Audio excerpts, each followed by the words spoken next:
A few days ago, we got to see some footage from the Joe Rogan experiment, talking with Elon Musk. You may know the gentleman. He works for a car company, I think. I'm not sure. He's pretty big on that X platform, the one that's safe for work, mostly, depending how much work you want to get done. But we're going to talk about some of the missed things, some of the things that weren't discussed, specifically about the weight and should it be lighter. I'm Brian. Welcome to my Tesla weekend. And with, being lighter, we got to talk brighter. We got Herbert. Brighter with Herbert's joining us. Joe Rogan has a massive, massive podcast with a massive audience. And he's got a reputation as a bit of a meathead, but that's a character he plays, and he plays it well. If you want to call him, if you want to pretend Joe Rogan is a dumb guy, come on. You can argue it if you want, but I'm going to have some trouble believing it. He plays a character. He plays it well. So Elon was on the show, and they were talking about the bullet-resistant nature of the skin. And they were also talking about the weight. They said 7,000 pounds, 6,000 to 7,000 pounds, depending on the configuration. That's a lot higher than some people were thinking. It's not higher than I was thinking because I know what 3mm stainless weighs, and it weighs a lot. It's very heavy material. For comparison, the Rivian, which is a smaller truck, weighs 7,148 pounds. The F-150 Lightning weighs 6,500. So right there, right within striking distance of the other electric trucks. And it was supposed to be lighter, but it isn't. And I think there's two reasons for that. One is that stainless steel exoskeleton is very heavy. And the second being, I think they had to do a lot more unibody type construction for the occupant home than they were planning on. Yes. It happens. So I guess the first question is, how you feeling about the weight? Nothing. No reason. I don't know what the big problem is, honestly, and they're not going to change what they're doing. The steel body was important not only because it's bulletproof. That was, he said we want to be the toughest truck out there, period. But it's also important for safety. Wait until we see the safety demonstrations. And you remember we saw that they kind of teased us and they saw the Cybertruck careening against the wall and then they stopped the video right before it hit it. I bet you it didn't even make a dent in the car. We'll see what happens. But it's meant for safety. It's meant for you to feel safe. And so 7,000 pounds, big, maybe less battery size is what they had to forego. I don't see it as an issue, and I don't think they're going to change that. It's that's part of what this is all about. It is. It is. So I would say I haven't seen that many people complaining about the weight. If any voices that have tried to raise that were immediately reminded that these are not outrageously heavy compared to other trucks of the size and utility. Once you've got a crew cab, you're talking about a heavy truck. A gentleman I saw on X was saying, my 2013 crew cab F-150 weighs that much. It's not a crazy amount of weight, but you're getting a lot of utility.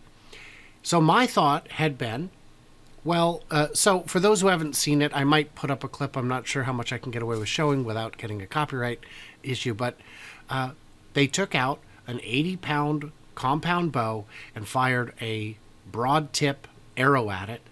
And Joe Rogan was absolutely confident it would pierce the skin, and Elon bet him $1 that it wouldn't. These high rollers, man, you got to watch out. And of course, it shattered the shaft of the arrow. It flattened the tip of the arrowhead, and it did not puncture the skin. It left a nice little ding in it.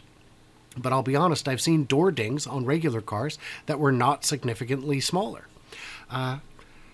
So my thought had been, since a lot of the structure has been shifted to the cabin and to other components, and the doors are not structural anyway, I was of the belief that maybe they would go with thinner gauge steel. But now that we see what it's capable of, do you think they could even consider a move like that? I don't think so. I don't think so. If anything, he wants it to be thicker. Well,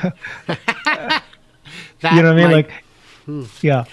So I mean, so first of Yeah. all, like he showed, right. We've all started to see the Cybertrucks where they took the, what is it? They call it a Tommy gun, I guess. I don't know Yes. the terminology for that. They're going to show three videos. He said, right, three different videos of them using, bullet, trying to shatter the steel. And why would they need to do this? I don't, unless the issue is range. If you think that range is really critical, they don't have enough batteries to put in it, and therefore it's going to be kind of detrimental. You saw in the same clip with his Joe Rogan interview, he just kept hammering back and forth. Range is not, like, having more range is not going to improve the utility of the truck, and so I'd rather keep the range low, keep the battery small, keep the price low, and so I just can't see them sacrificing this for any other reason. But I don't know. We don't know enough. We don't really know. We don't. There will come a day, maybe in the next year, maybe in the next 3, when there is a hostile situation and a police officer's life is saved by this truck because because a bullet didn't come through the occupant compartment. And once that happens, this will be the go-to vehicle of choice for every department. It will be already. It will be, regardless if they make it thinner or not thinner. I mean, the weird part of the whole thing is the glass is not bulletproof. And he said There that if are you wanted to, you can customize it, but you can't raise or lower the windows at that point. So there are different strategies. When you see the kind that's 2 inches thick and can't be moved, that's designed to stop rifles. But for small arms fire, you can use a laminate that has existed for probably 50 years.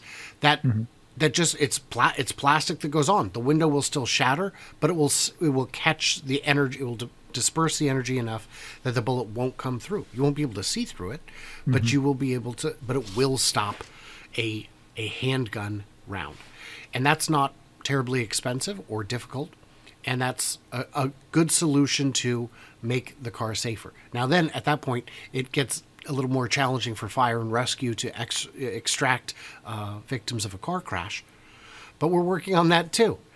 So Brian, so first of all, there's zero reason why you should make a mass market consumer vehicle to say that it needs to be bulletproof, right? Zero Correct. reason. Okay. Correct. He's doing this because he wants the marketing to be able to say that this is the first bulletproof truck. It's tough. Even a bullet can't get through this thing. And that's what trucks need to be shown at. It's masterful marketing. Now, once you say that and you do these demonstrations, you can't, at that point, maybe in the future, ease up on it and say, forget it. But right now, you got to deliver what you claim. Sure. But there's added benefits when something is bulletproof, not because they wanted it to be, but because that was part of the design. And there are other benefits that come with it. One guy was complaining, saying, "Well, if I get a scratch, how am I going to fix it?" Well, how do you fix a scratch in your car? This is easier. You buff it out. Well, what if it's a deep, serious scratch? And I said, how on earth are you going to get a deep, serious scratch? What damage would that have done to your existing truck if it's exerting enough force to make a serious scratch in it? And for that, well, what about when people key it? Keys are made of brass. Brass is softer than stainless steel. It'll scratch their key.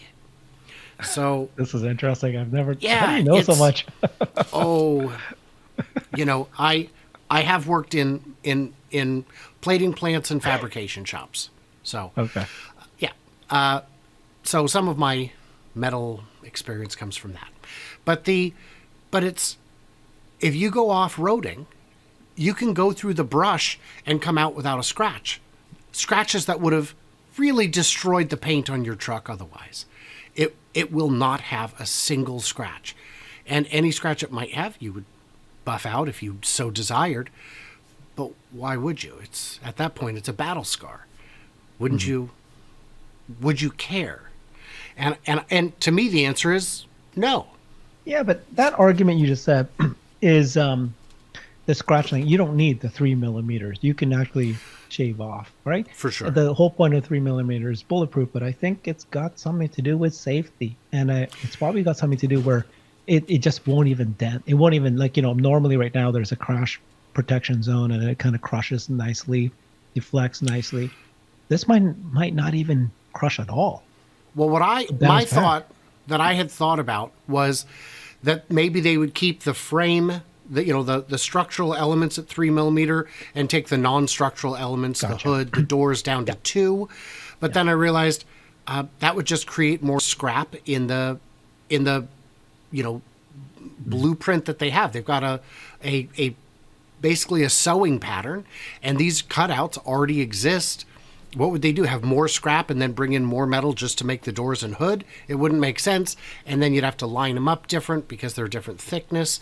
No, the simplicity is there, and the weight savings from just changing the doors and hoods wouldn't be that significant, but you're still going to have the structural benefits of having the 3 millimeter everywhere else, which is what they need.